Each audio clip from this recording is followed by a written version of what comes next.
नमस्कार, the wire में आपका स्वागत है। मैं हूं आरफा खानम शेरवानी। जापान में जय जय मोदी, जर्मनी में जय जय मोदी,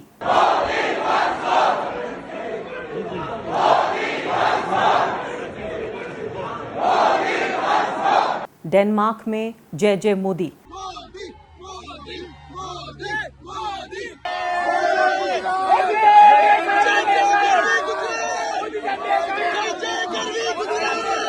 ऐसा लगता है कि पूरी दुनिया में नरेंद्र मोदी, भारत के प्रधानमंत्री, दुनिया का सबसे बड़ा लोकतंत्र, उसके नेता का जय जयकार हो रहा है, उनके जयकारे लग रहे हैं पूरी दुनिया में। कौन है ये लोग?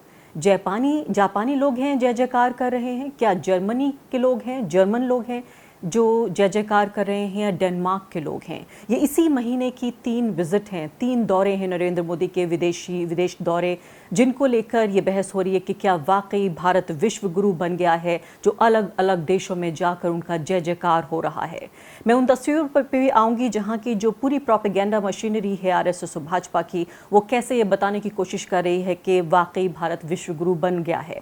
ये लोग, आप ये देखिए कि जो जापान के लोग हैं, ये देखिए आप जर्मनी के लोग हैं, ये देखिए डेनमार्क के लोग हैं। ये तीनों लोग, आपको इनकी शक्ल, सूरत, पहनावा, उड़ावा, हर चीज़ से लग रहा होगा कि ये भारतीय मूल के लोग हैं, जो अलग अलग जगहों पर जाकर बस गए हैं, अलग अलग देशों में जाकर बस गए हैं, क्योंकि वहाँ पर बेहतर आर्थिक हालात हैं, बेहतर सामाजिक हालात हैं, बेहतर राजनीतिक हालात हैं, वहाँ बेहतर अवसर हैं उनके लिए, उनके बच्चों के लिए, उनके आने वाली पीढ़ियों के लिए। उन्होंने भारत की कीमत पर इन देशों में रहना चुना, लेकिन जय जयकार करने वो देश के प्रधानमंत्री नरेंद्र मोदी के लिए आ जाते हैं। बड़ी खुशी की बात है, जिसकी जो श्रद्धा हो, जिसकी जो आस्था हो वो करे, जिसको जो पसंद हो वो करे।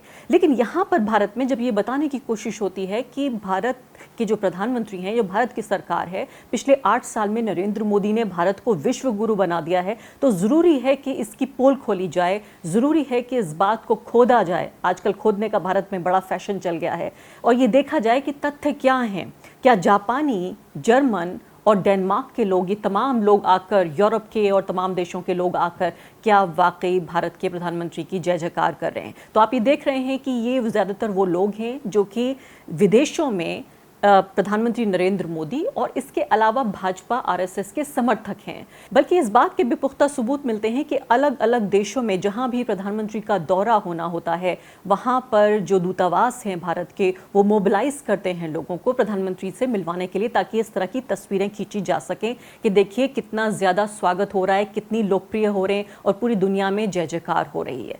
तो मैं आपको बताती हूँ कि ये जो जिक्र हो रहा है जापान का, जर्मनी का, डेनमार्क का, फिलहाल जापान का ये दौरा चर्चा में है। जापान का ये दौरा इसलिए चर्चा में है क्योंकि वहाँ पर क्वाड की एक मीटिंग हो रही है। क्वाड क्या चीज़ है? ये है ऑस्ट्रेलिया, इंडिया, जापान और यूनाइटेड स्टेट्स, इन 4 देशों का बनाया हुआ ये संगठन है, जिसके आपस में ये देश बातचीत करते हैं। 2007 में ये बनाया गया, मनमोहन सिंह के वक्त में, नरेंद्र मोदी नहीं, मनमोहन सिंह के वक्त में इसका गठन किया गया। इससे पहले कि मैं आपको और कुछ बताऊं इस संगठन के बारे में, क्यों ये बनाया गया और क्यों ये महत्वपूर्ण है, आप ये देखिए ये तस्वीरें। फिलहाल इन तस्वीरों से आपको पता चलेगा कि इस प्रोपेगेंडा की जो हद है वो सिर्फ यहाँ तक ही सीमित नहीं है कि चलिए 2-4 तस्वीरें डाल ली, वीडियोस डाल दिए सोशल मीडिया पर, बताया कि पूरी दुनिया में जय जयकार हो रही है नरेंद्र मोदी की।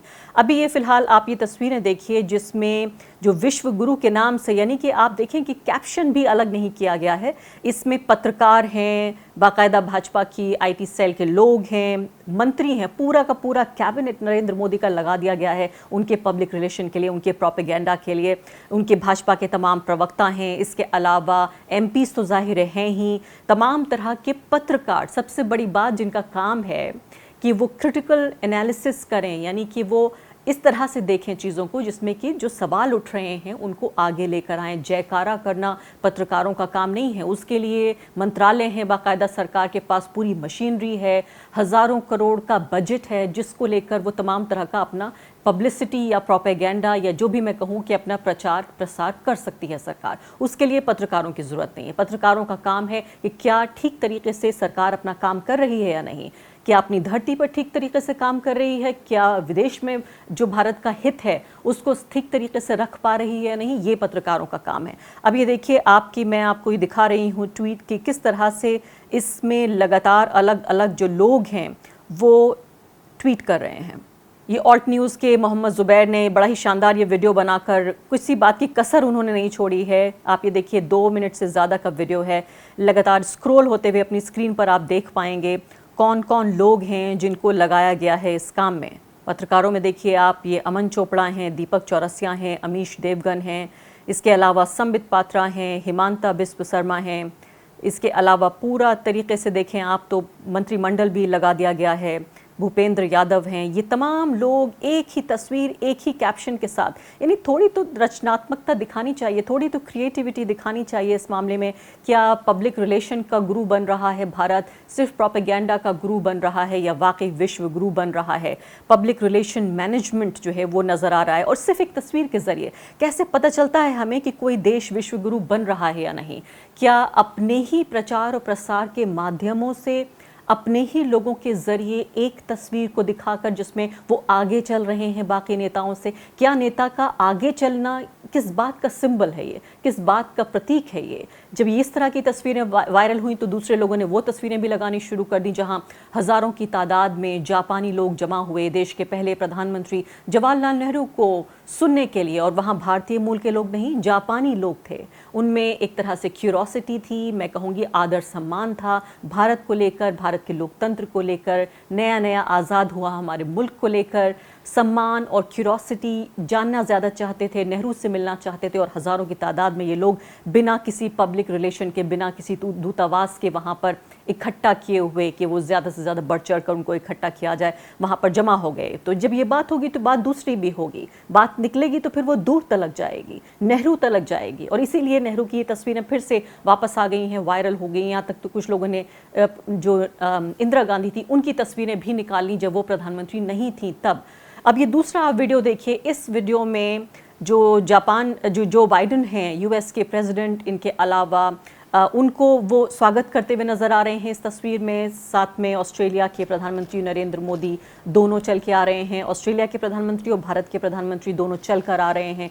ऐसा लगता है कि नरेंद्र मोदी से बात करेंगे, लेकिन उनको नज़रअंदाज करते हुए सिर्फ उनसे हाथ मिलाते हैं वो नए नए बने ऑस्ट्रेलिया के प्रधानमंत्री से।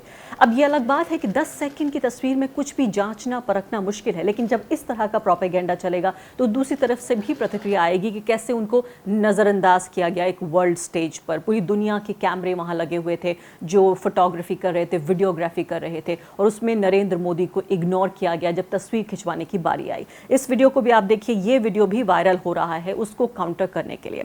मैं आपको कोर्ट के बारे में बता रही थी कि कैसे ये एक तरह से इस संस्था का गठन किया गया, जिसमें खुद प्रधानमंत्री नरेंद्र मोदी इसके लिए कह रहे हैं कि कैसे नई ऊर्जा का संचार होना चाहिए जिससे जो लोकतांत्रिक ताकतें हैं वो मजबूत हों और एक ज़्यादा खुला हुआ, एक ज़्यादा फ्री, ओपन और इंक्लूसिव इंडो पैसिफिक रीजन बने। ये दुनिया के स्टेज पर जाकर ये कह रहे हैं प्रधानमंत्री कि वो चाहते हैं कि लोकतांत्रिक ताकतें मजबूत हों, एक ज़्यादा खुलापन आए, इसके अलावा समावेशी यानी इंडो पैसिफिक रीजन ज़्यादा समावेशी बने।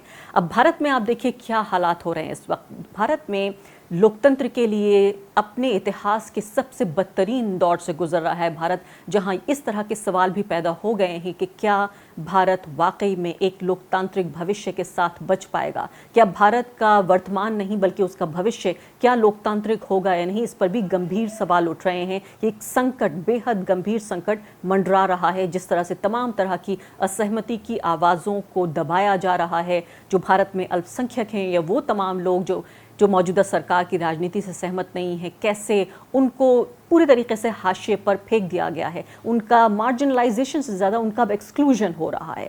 अभी अभी आपने सुनी होगी घटना, जिसमें मध्य प्रदेश की ये घटना है जहां पर कि एक जैन व्यक्ति को मुस्लिम समझकर, मुस्लिम गलती होने की वजह से कि वो ठीक से बता नहीं पाया, मानसिक रूप से संतुलित नहीं था, वो व्यक्ति ठीक नहीं था और इसलिए वो बता नहीं पाया, उसकी हत्या कर दी गई मारते मारते। और उसमें भी भाजपा के ही लोगों का हाथ पुलिस के जरिए बताया जा रहा है।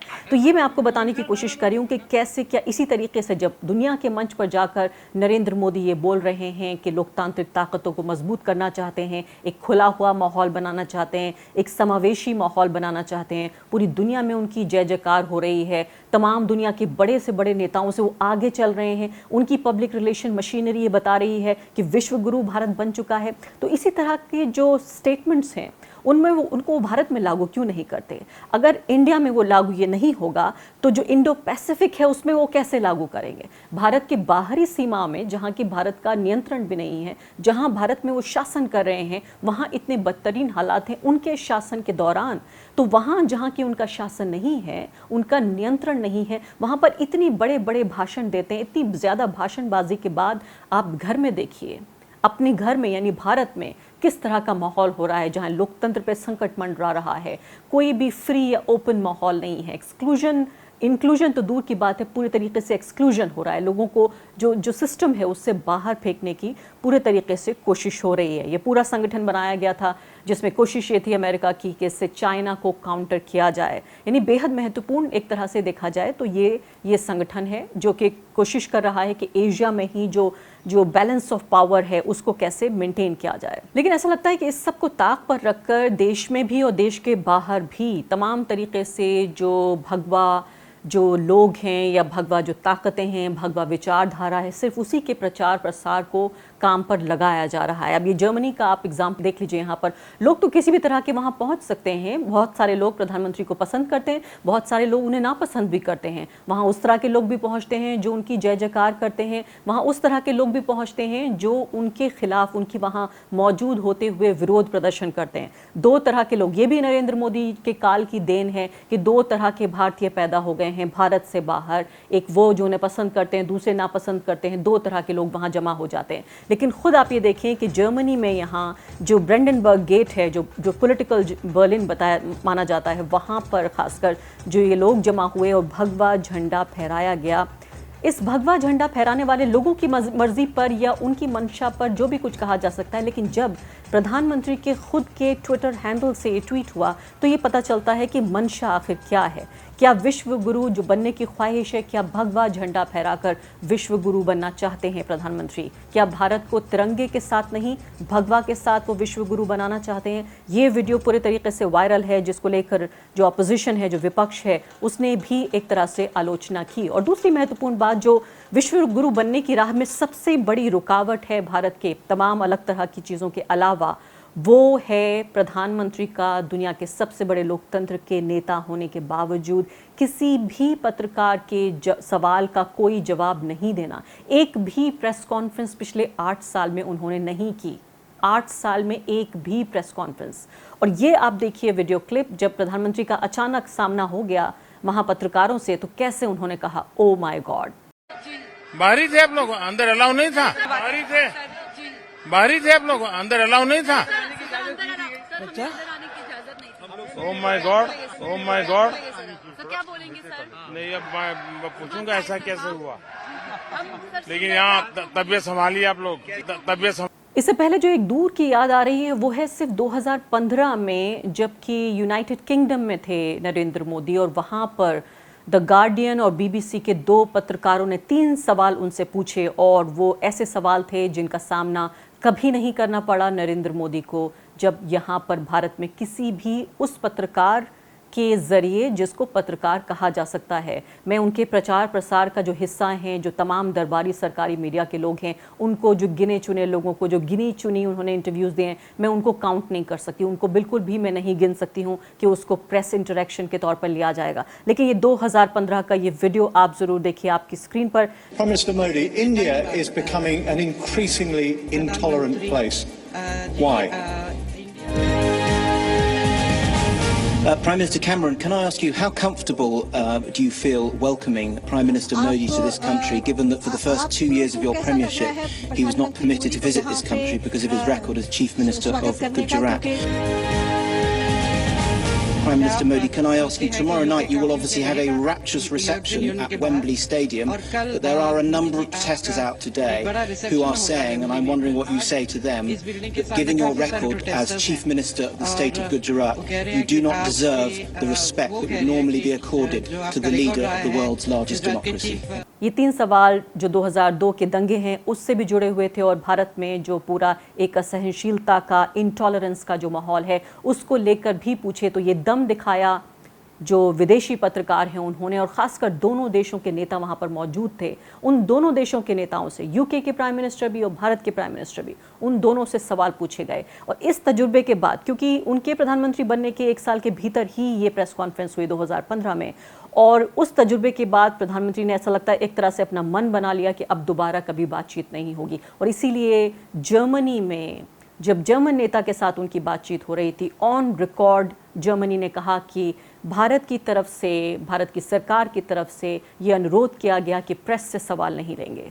पूरी जो वेस्टर्न डेमोक्रेसीज हैं, जो पश्चिमी लोकतंत्र हैं, वहाँ ये दस्तूर नहीं है। कैसे भी नेता हो सकते हैं, कैसा भी लोकतंत्र हो सकता है, लेकिन प्रेस की आज़ादी, सवाल पूछने की आज़ादी वहाँ लगातार बनी रही है पिछले 10 साल का अगर इतिहास उठा लिया जाए। तो उन्होंने साफ तौर पर यह कहा कि भारतीय प्रधानमंत्री के अनुरोध पर, यानी भारतीय सरकार के अनुरोध पर सवाल नहीं लिए जा रहे हैं। ये जर्मनी का मैं आपको जिक्र कर रही हूँ। 2015 के बाद से अब तक कोई भी सवाल किसी भी विदेशी पत्रकार का सामना प्रधानमंत्री को नहीं करना पड़ा। तो साफ तौर पे जो मैं कहने की कोशिश कर रही हूँ वो ये कि एक तरफ पब्लिक रिलेशन, एक तरफ प्रोपेगेंडा, एक तरफ सरकारी प्रचार प्रसार, और दूसरी तरफ वाकई दुनिया में भारत की स्थिति, जब एक बिल्कुल घटता हुआ, गिरता हुआ, संकट में आता हुआ लोकतंत्र, जहां सवाल पूछने की आज़ादी ना हो, जहां प्रेस कॉन्फ्रेंस ना तो देसी पत्रकारों के साथ ना ही विदेशी पत्रकारों के साथ प्रधानमंत्री करते हो, सब कुछ एक टाइटली मीडिया मैनेज्ड हो, ऐसे में कैसे बनेगा भारत विश्व गुरु। द वायर के और वीडियोस देखने के लिए सब्सक्राइब करें और बेल आइकन पर क्लिक करें। स्वतंत्र पत्रकारिता की आर्थिक मदद करने के लिए डिस्क्रिप्शन में दिए गए लिंक पर जाएं और अपनी राशि चुनें।